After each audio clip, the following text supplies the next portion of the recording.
Iya, saudara, iya saya percaya tidak ada orang yang hidup tanpa masalah.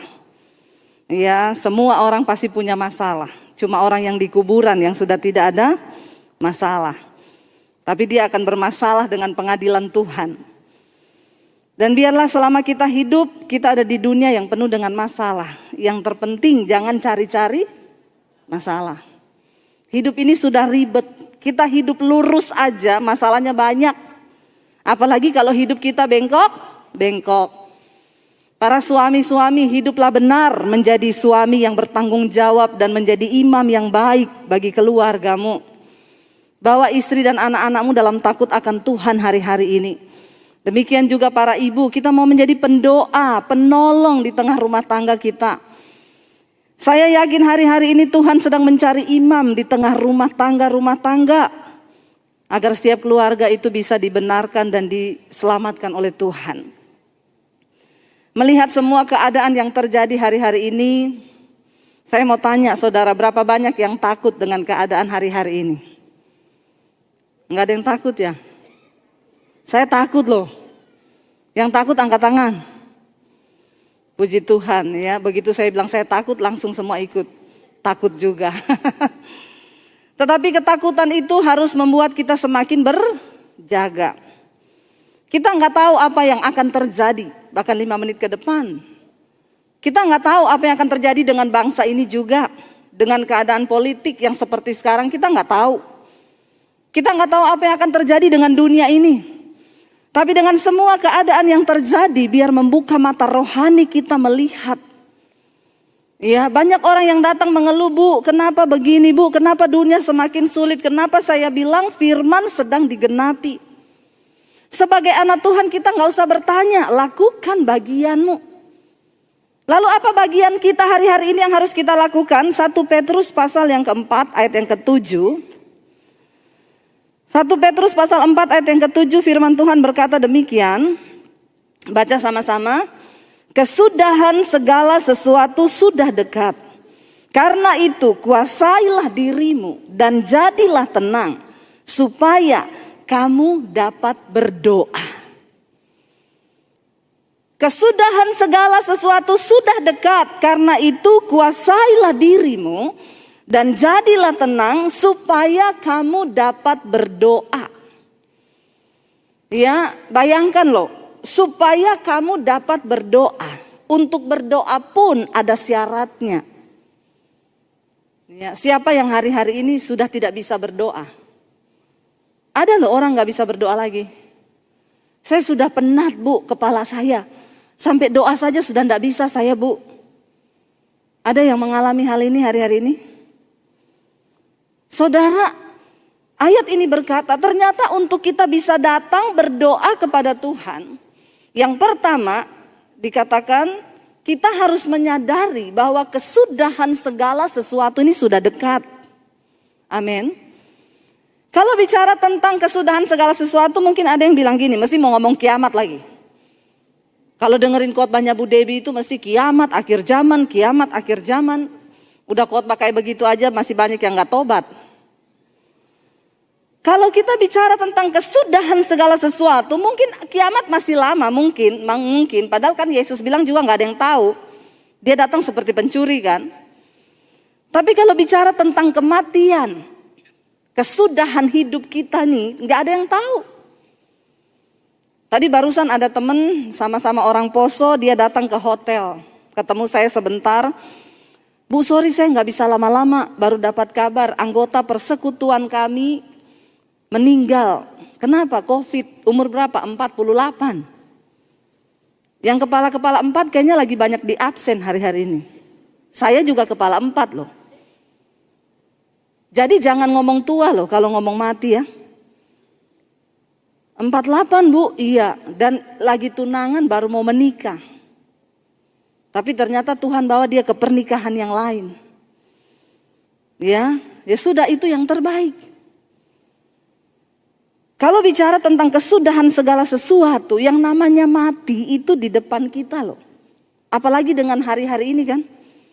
Kita masih dengar orang baik-baik tiba-tiba, waduh ini COVID saudara. Nggak lama-lama loh. Begitu terinfeksi, katanya apalagi yang sekarang ini kan, itu muntah-muntah, langsung sakit badan, langsung lewat. Ya, harusnya membuat kita takut. Mendorong kita untuk bertobat dan mencari Tuhan, harusnya. Tapi masih banyak orang loh hidup dengan perselingkuhan, bersinah, masih nyaman saudara, masih nyaman. Hidup dengan kedagingan. Saya berdoa di sini tidak ada bapak-bapak yang berselingkuh lagi di luar sana. Amin bapak-bapak. Tidak usah angkat tangan. Ya kalau ada yang angkat tangan kita baptis ulang nih. Kita rendam 15 menit. Biar dia buka mata langsung di rumah Bapak di sorga. Lebih baik tubuhnya binasa tapi jiwanya selamat. Masih ada loh orang-orang yang dengan sombongnya mereka hidup dalam dosa, menikmati ya kenajisan, percabulan. Masih banyak, bukan cuma ibu-ibu, bukan cuma bapak-bapak, ibu-ibu. Ya tadi saya ngobrol-ngobrol sama Bapak Pendeta Petrus sambil makan kita ngobrol, iya ya, berbicara tentang hari-hari ini banyak kejatuhan.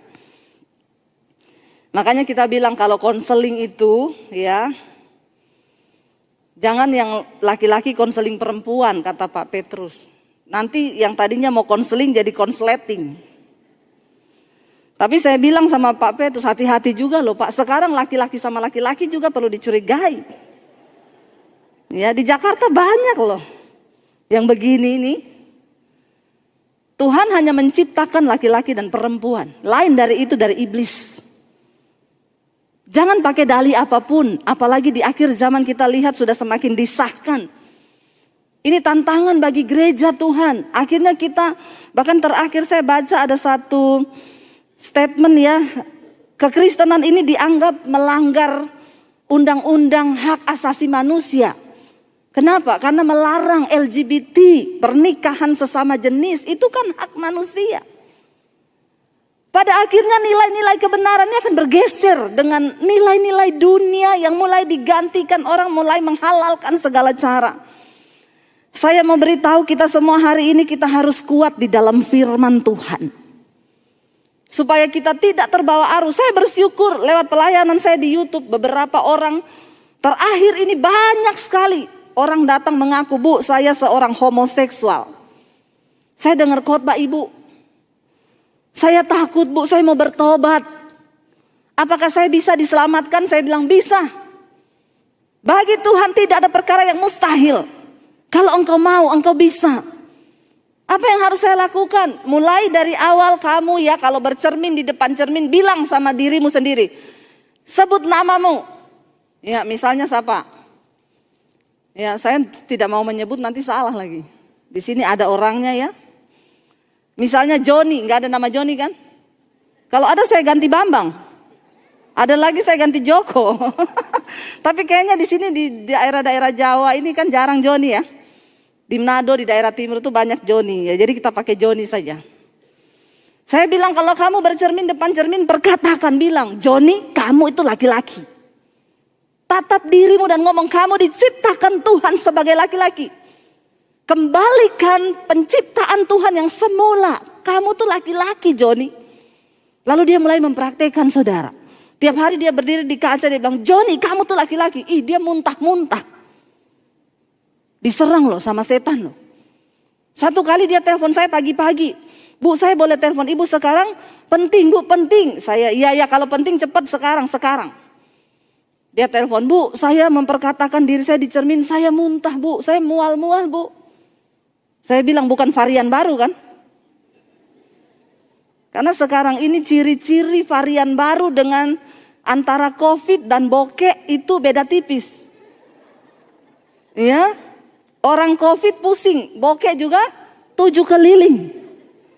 Ya, kalau yang COVID itu demam, yang bokek adem panas. Benar nggak saudara? Ya, kalau yang COVID nggak bisa nelen. Ya, nggak bisa makan. Kalau yang bokek nggak ada yang mau dimakan. Hampir mirip kan? Ya, kalau yang COVID sesak napas, yang bokek apa orang Jawa bilang? Ngep-ngepan. Ya, nahan napas saudara. Saya bilang teruskan. Tapi saya mau muntah, Bu. Kalau mau muntah lari ke toilet, muntahin gak apa-apa sambil ngomong dalam nama Yesus. Dia lakukan, saudara. Saya layani dia lewat telepon. Tuhan kita, Tuhan yang sanggup bekerja, tidak dibatasi oleh ruang dan waktu. Saudara, engkau harus tahu hari-hari ini kita semua terpanggil menjadi pekerja di ladangnya Tuhan. Menjadi pengerja, menjadi penuai di akhir zaman tidak bisa. Itu bukan hanya pekerjaannya Pak Petrus, bapak-bapak pendeta di tempat ini. Itu pekerjaan kita semua yang dipanggil. Kalau saudara mau dapat mahkota. Selama kita ini mengasihani diri dengan semua persoalan kita, maka kita tidak akan pernah melihat mujizat terjadi. Tapi ketika engkau mulai menanggalkan persoalanmu dan lihat jiwa-jiwa di sekelilingmu. Karena kita dipanggil untuk bekerja bagi kepentingan kerajaan Allah. Amin. Kita ini enak, saudara. Saya bilang Tuhan, yang kemarin kita kena COVID, Tuhan, kalau Tuhan panggil saya mati itu untung, berarti tugas saya sudah selesai. Mati itu enak loh, saudara. Mati itu untung, kata firman Tuhan. Saya tidur nyenyak banget. Lalu ada suara yang bilang begini, kalau kamu terusin tidurmu, kamu mati. Saya gak pengen bangun, karena enak banget tidur itu. Suara itu bilang, kalau kamu terus tidur, kamu mati loh. Rasanya saya gak pengen bangun, karena enak banget. Tiba-tiba saya bangun, kenapa? Saya ingat suami saya nanti kawin lagi. Bangun saya. Ya bukan apa-apa ya. Anak saya masih kecil-kecil. Kalau dia nikah sama perempuan yang benar gak apa-apa. Kalau salah nikah, kasihan anak saya. Saya bangun, Tuhan saya belum mau mati. Saya gak mau suami saya kawin lagi. Tapi yang pasti itu mati itu enak, saudara. Gak percaya? Ada yang mau nyoba? Tapi yang pasti Alkitab bilang mati itu keuntungan. Kalau kita sudah hidup dalam kebenaran, dalam perkenanan Tuhan tuh enak. Gak ada yang perlu kita takutkan. Mau COVID ini bervarian sampai 10.000, 100.000. Hei, kuasa Tuhan tetap sama. Dahulu, sekarang, bahkan sampai selama-lamanya. Gak ada yang perlu kita takutkan. Kita bisa berkata, bagiku hidup Kristus, mati adalah untung. Saya cuma bilang sama Tuhan, hidup saya ini sekarang hanya bagi jiwa-jiwa. Setiap hari saya tuh menerima orang konseling, saudara. Tapi yang alay-alay saya gak mau terima. Makanya saya selalu bilang, saya tidak menerima dukungan doa. Saudara datang sendiri sama Tuhan. Tidak ada pendeta hebat yang bisa tolong saudara, yang ada Tuhan yang hebat. Dan ketika engkau mengalami perjumpaan pribadi dengan Tuhan, baru engkau akan bisa berkata, wow, Tuhan tuh dahsyat. Tuhan tuh ajaib. Begitu banyak kesaksian yang masuk hari-hari ini, Bu. Saya ini ada masalah, saya sakit, Bu. Tadinya pengen telepon Bu Debbie, tapi saya ingat Ibu bilang, jangan minta-minta dukungan doa. Doa sendiri. Lalu saya mulai berdoa, Bu. Saya mengalami Tuhan, Bu. Saya sekarang disembuhkan Tuhan. Siapa yang tolong? Tuhan kan? Bukan saya. Tapi imanmu bersama dengan Tuhan. Saudara, Alkitab berkata kesudahan segala sesuatu sudah dekat. Ini sudah dekat. Kalau bicara kiamat masih lama, oke. Tapi bicara tentang kematian, hari-hari ini gak ada yang tahu. Mari kita persiapkan hidup kita. Karena itu bagaimana saudara untuk kita bisa mempersiapkan hidup di waktu-waktu yang sudah dekat ini. Karena itu dikatakan kuasailah dirimu. Seorang pemenang yang luar biasa itu adalah bukan orang yang berhasil mengalahkan orang lain. Tapi seorang yang dikatakan pemenang yang luar biasa itu orang yang bisa menaklukkan dirinya sendiri. Siapa yang harus kita kuasai? Alkitab berkata kuasai dirimu. Gak ada satu orang pun yang bisa mengubah engkau selain dirimu sendiri bersama dengan Tuhan. Saya dulu ketika saya belum mengenal Tuhan Yesus, saya hidup dengan semua kemauan saya lakukan apa yang saya mau karena saya pikir itu adalah sebuah keuntungan, sebuah kebahagiaan bagi saya. Tapi saya semakin terjebak, jatuh makin dalam, terperosok. Pada akhirnya saya mau bunuh diri. Hidup saya hancur. Setan datang tuduh, hidupmu sudah hancur, mati aja, bunuh diri aja. Tapi saat itu Tuhan datang dan Dia mengasihi saya. Alkitab berkata karena begitu besar kasih Kristus akan dunia ini. Dia selamatkan kita bukan karena perbuatan baik saudara dan saya. Tuhan datang kepada saya tahun 95. Ya, waktu itu teman-teman saya bilang gak usah bete, nikmati aja dunia. Hidup ini kan singkat, nikmati dunia. Alkitab berkata yang ada dalam dunia ini hanya 3 hal, keinginan daging, keinginan mata, dan keangkuhan hidup. Dan itu bukan berasal dari Bapa tapi dari setan. Apa yang ada di dunia ini cuma 3, keinginan daging, keinginan mata, keangkuhan hidup, kesombongan. Cuma 3 ini yang ada di dunia kata firman Tuhan. Dan semua yang ada di dunia ini bukan berasal dari Bapa tapi berasal dari iblis, 3 hal ini. Barang siapa hidup mengikuti dunia ini dia akan binasa. Saya dulu mengikuti dunia, keinginan daging. Apa itu keinginan daging? Percabulan, kenajisan, hawa nafsu, nafsu jahat, iri hati, kebencian. Itu semua ada di dalam diri kita. Semua kita punya daging. Tapi Tuhan berkata, Alkitab berkata, matikanlah. Kuasailah dirimu dari segala keinginan dagingmu. Hari ini, kalau masih ada di antara saudara yang masih hidup dalam percabulan, kenajisan, bertobat, tinggalkan.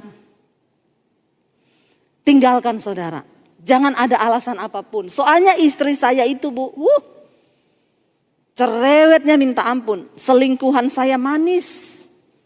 Pendiam. Saya bilang itu masih masa promosi. Masih iklan. Kalau sudah selesai masa promosinya, lebih cerewet dari istrimu. Ya, saudara, demikian juga ibu-ibu.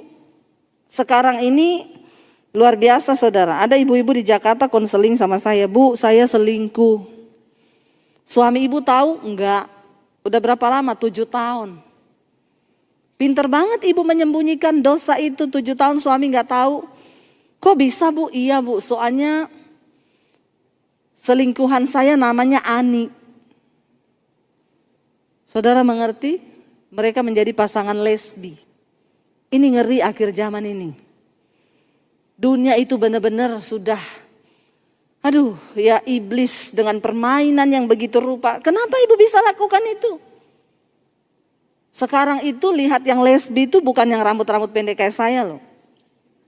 Ya, kalau dulu kan orang lesbi rambutnya pendek, gagah perkasa, mirip-mirip saya begini. Saya ini wanita tulen loh. Ya, saya sampai pernah ada bapak-bapak itu WA ke saya, Bu, dulu saya suka nonton khotbah ibu. Sekarang tidak lagi. Kenapa? Dimarahin istri saya. Kenapa? Kata istri saya, kamu jangan nonton Debbie Bachir itu, dia tuh transgender. Oh haleluya. Saya dituduh transgender. Saya bilang, siapa yang ngomong itu Pak? Saya melahirkan anak loh Pak. Kalau transgender tuh gak bisa melahirkan loh.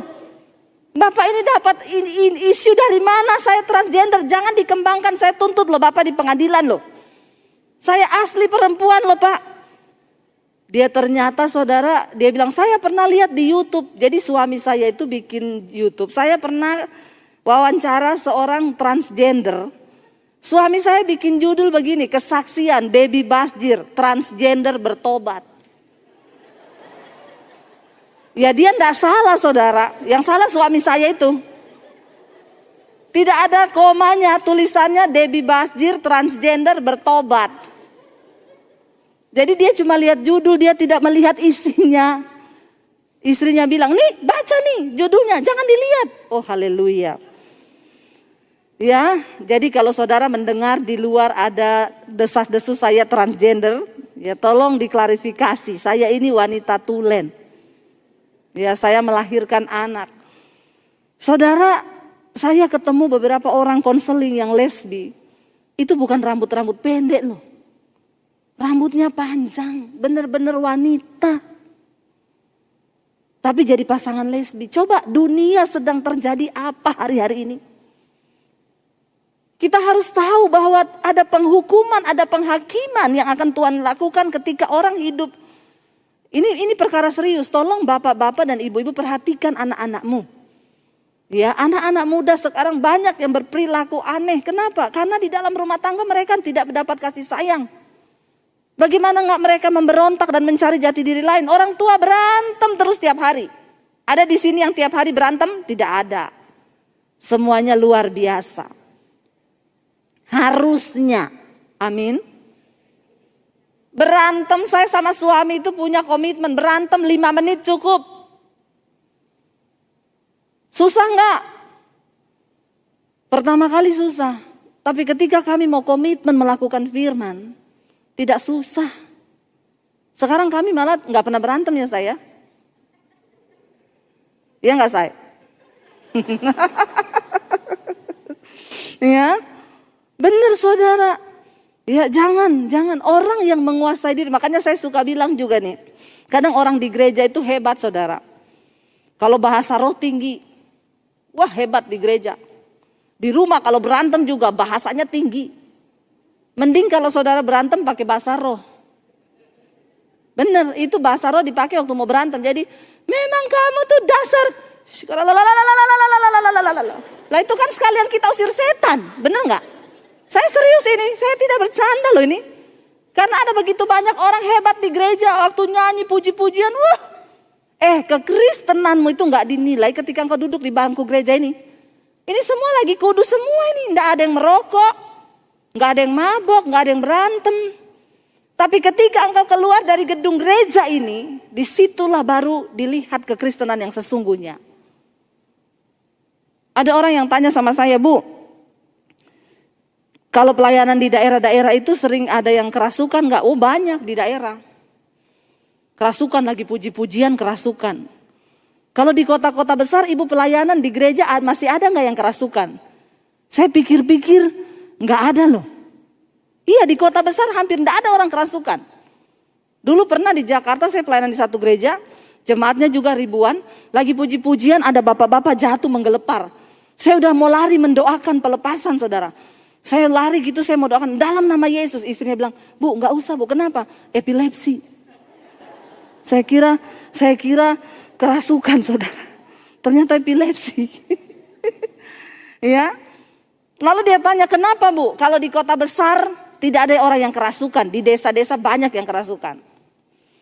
Saya berpikir itu iya ya. Roh Kudus kira-kira jawabannya apa Roh Kudus? Roh Kudus kasih saya hikmat. Kalau di kota besar itu setan sudah tidak bekerja. Cuma kontrol. Saudara ngerti?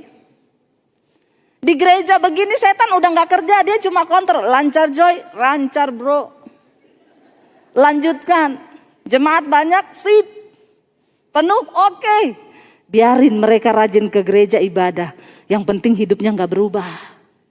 Kita gak usah buang tenaga gangguin mereka. Kenapa? Dagingnya aja udah gede.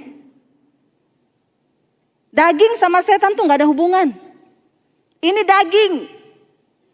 Percabulan, kenajisan, hawa nafsu, nafsu jahat, iri hati, kebencian, dendam, amarah, pertikaian, perselisihan, itu daging.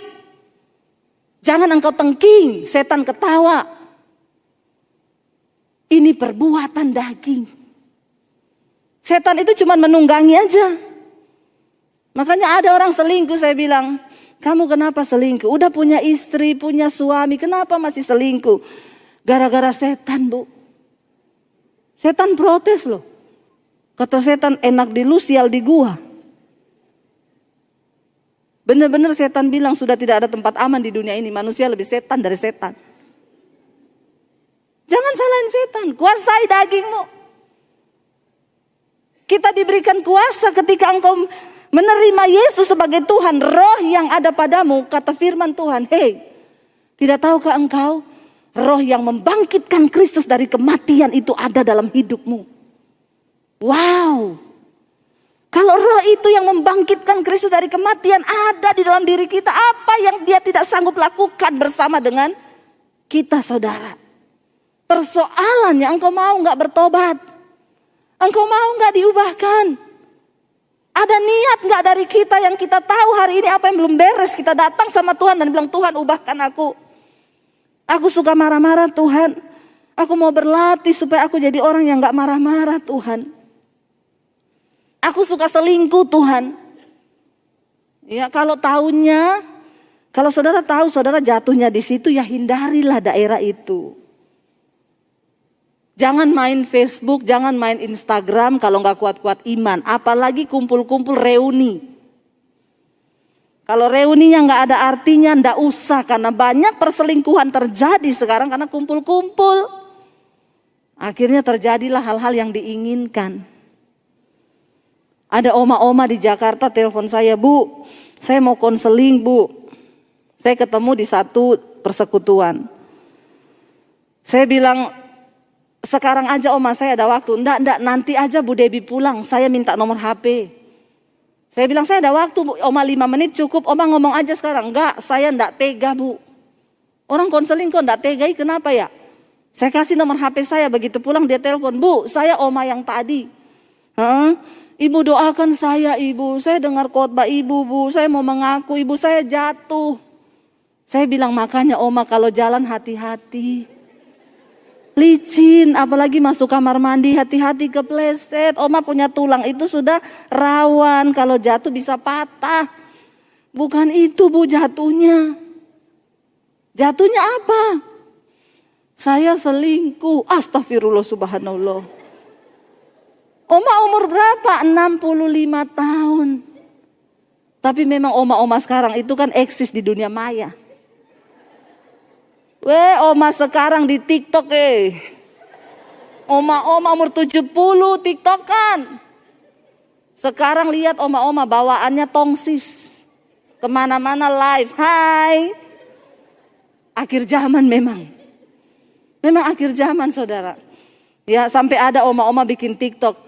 Kamu jangan ketawain oma kalau oma TikTokan. Oma pernah rasa muda seperti kamu. Tapi kamu kan belum pernah rasa tua kayak oma. Lebih baik kamu berdoa supaya umurmu panjang bisa seperti oma. Ting ting ting ting oma TikTokan. Saya ketawa lihat itu TikTokan oma-oma begitu. Inilah sebabnya saya tanya oma selingkuh. Oma minum vitamin apa? Ini gara-gara mungkin masa pandemi ini orang minum vitamin terus makanya jadi begini ini juga. Saya ketemu jadi ceritanya begini Bu. Cucu saya itu bikinin saya Facebook. Terus sama cucu ditanya, Oma punya kenalan gak waktu sekolah dulu? Oh ada, siapa Oma? Yang disebutin nama mantan. Orang kalau ditanya teman dulu yang diingat siapa? Mantan. Di sini tidak boleh ingat-ingat mantan, amin. Berbahaya itu. Akhirnya Oma sebut nama mantannya sama cucunya dicari. Opanya ternyata gaul punya Facebook juga. Lalu diajar sama cucunya, Oma caranya chatting begini Oma. Oma tiap hari chattingan sama mantannya. Saya merasa berdosa Bu Debbie. Ya sudah bukan baru di Facebook. Sekarang Oma tutup itu Facebook. Daripada Oma tidak kuat iman.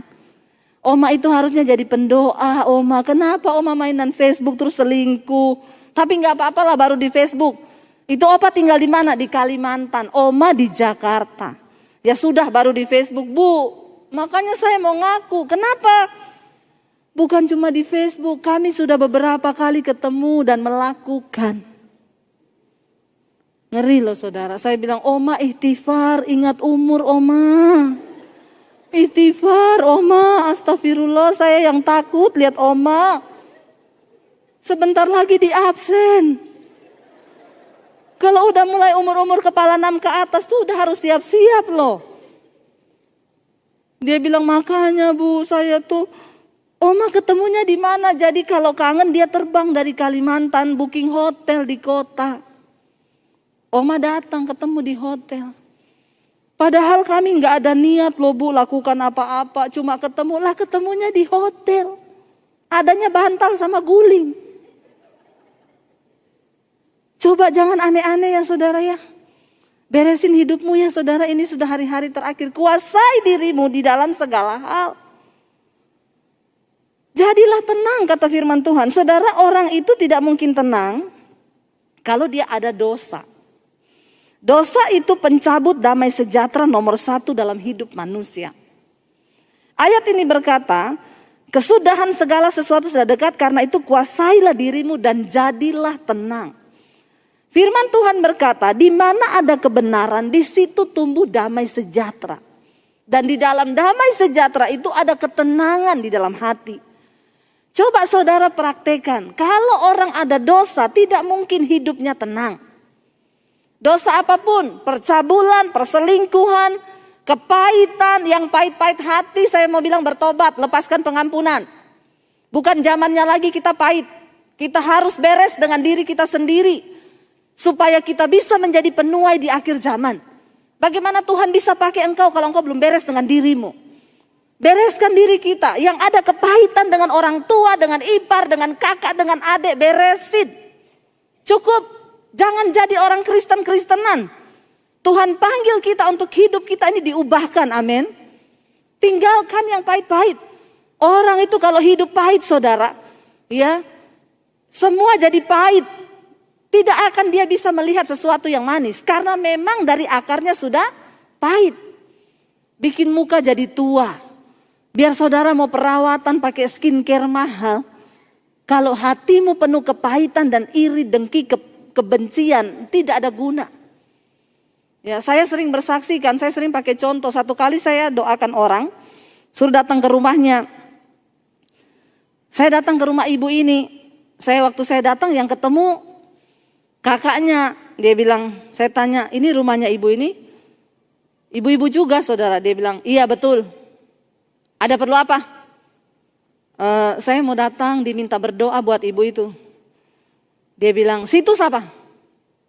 Saya bilang, sini pendeta. Kan dia tanya situs apa? Saya bilang, sini pendeta. Masuk, duduk. Saya duduk saudara. Saya bilang, ibunya mana ya? Lagi mandi. Terus dia duduk nemenin saya. Jadi situ pendeta?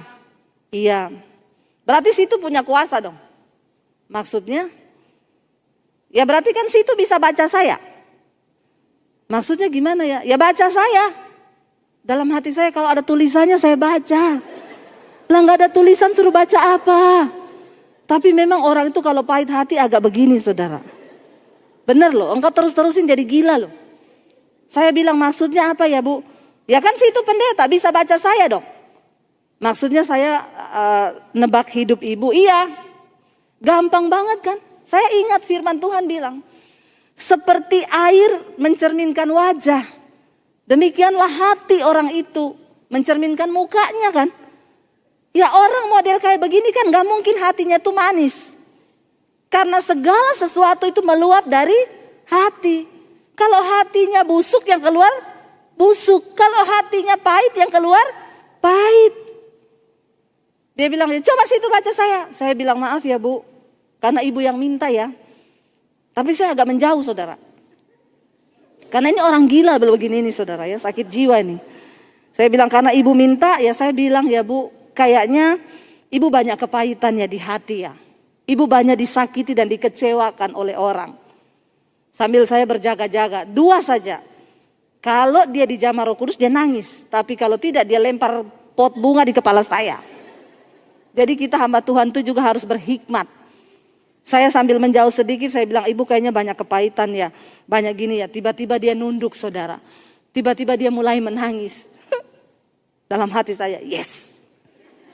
Roh Kudus bekerja. Dia bilang, iya bu, yang sakiti saya bukan orang jauh bu, keluarga sendiri.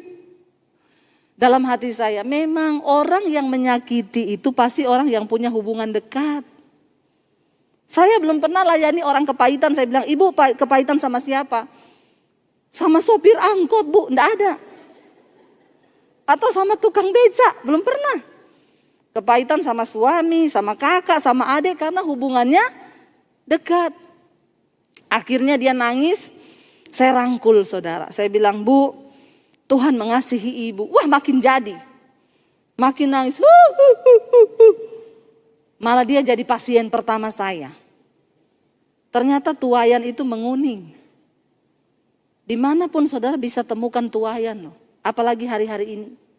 Yesus bilang perhatikan sekelilingmu.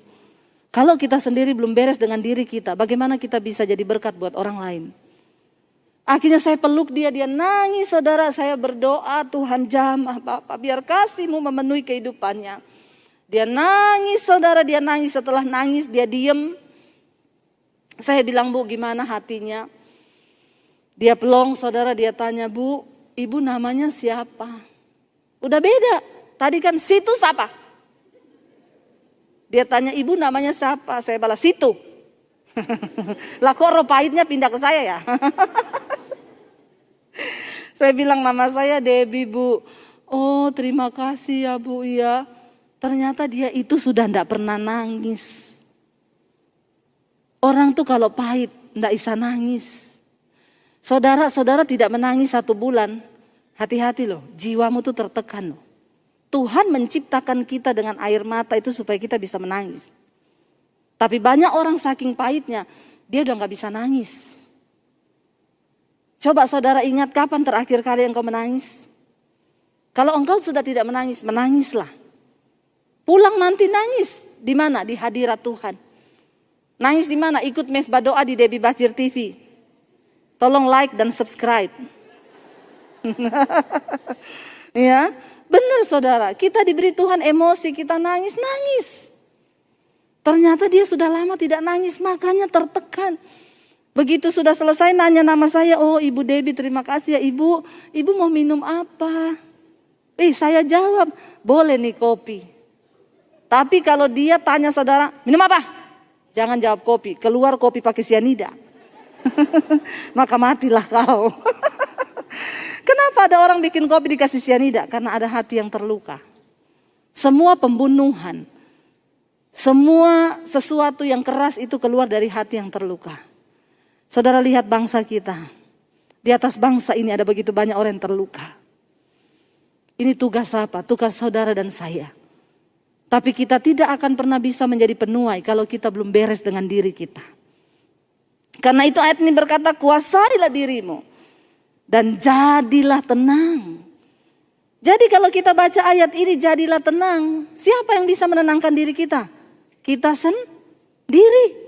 Enggak ada orang lain. Jadilah tenang.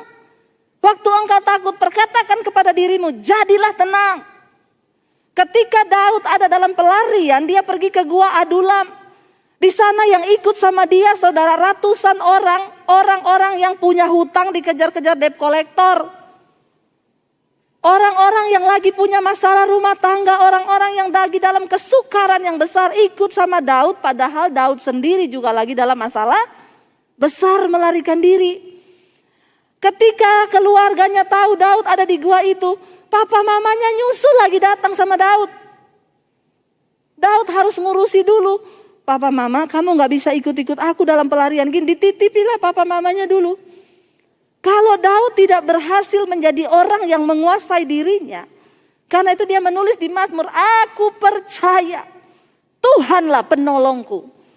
Ini sebuah statement yang keluar dari orang yang sedang berusaha menguatkan dirinya sendiri.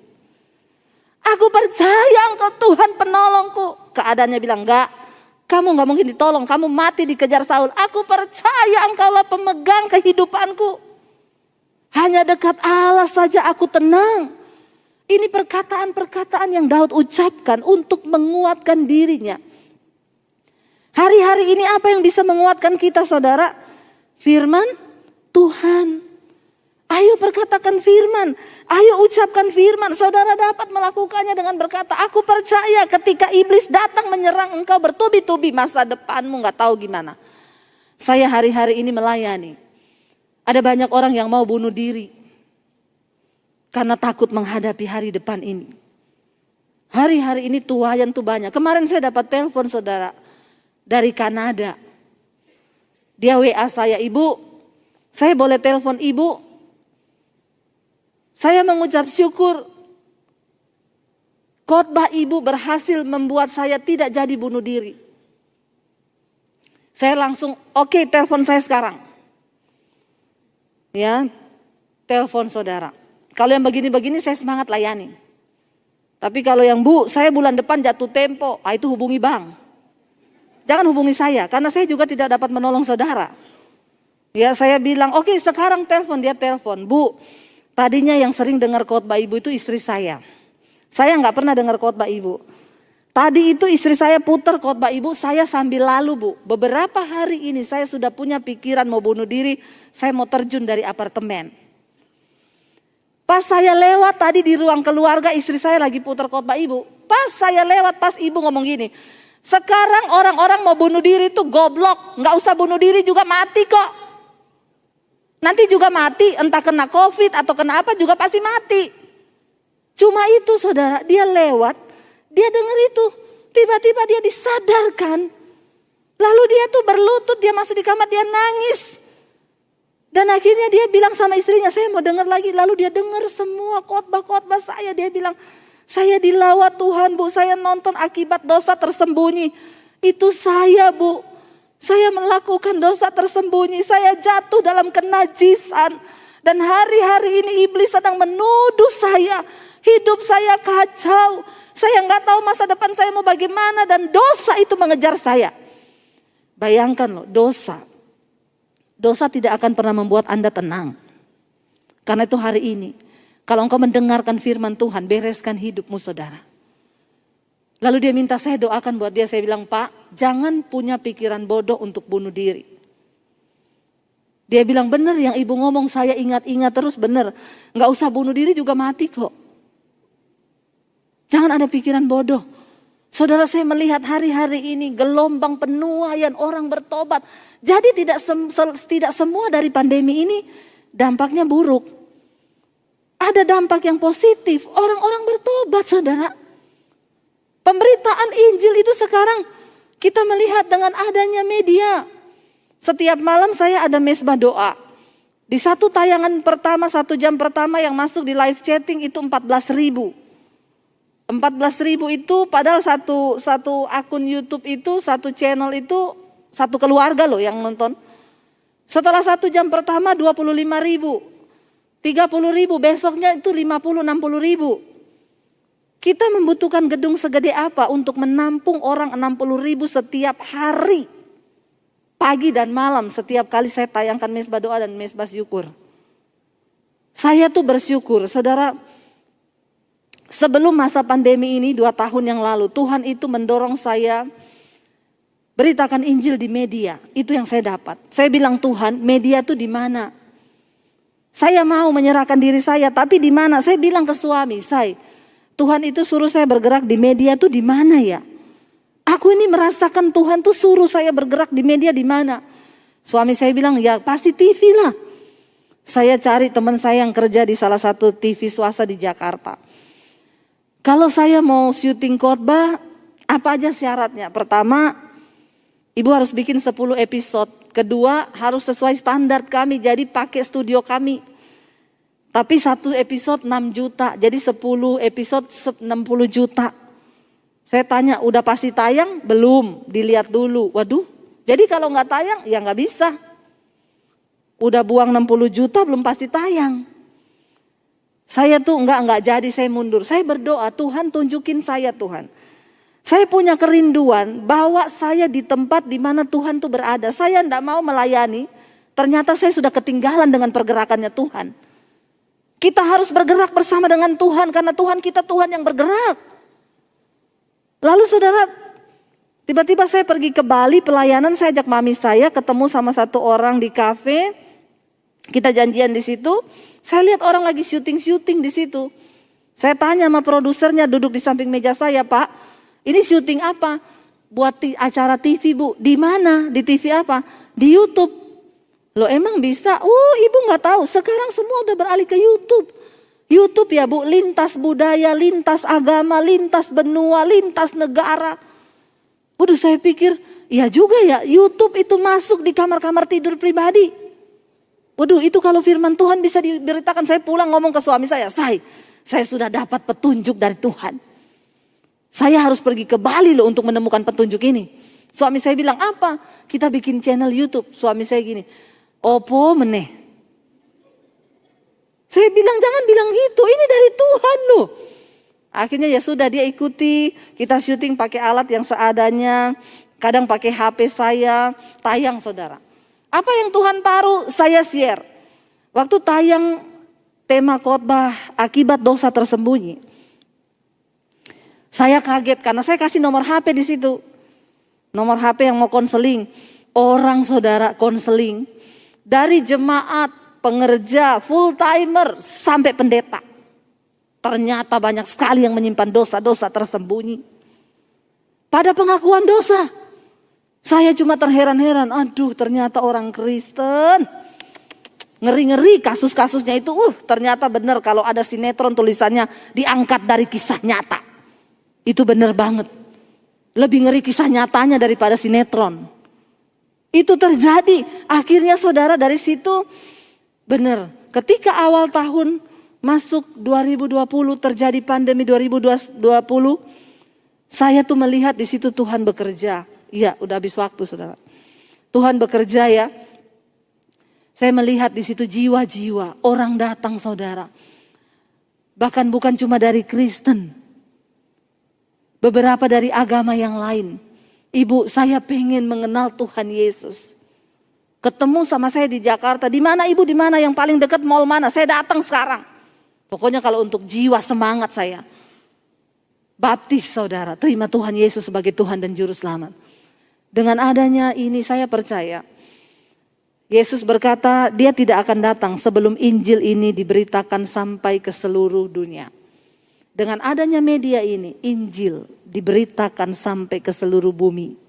Karena itu bersiap-siaplah. Waktunya tidak lama lagi. Apa yang harus kita lakukan? Persiapkan hidup kita kudus di hadapan Tuhan. Saya undang para imam musik. Mari kita bangkit berdiri. Kita mau berkata, Tuhan,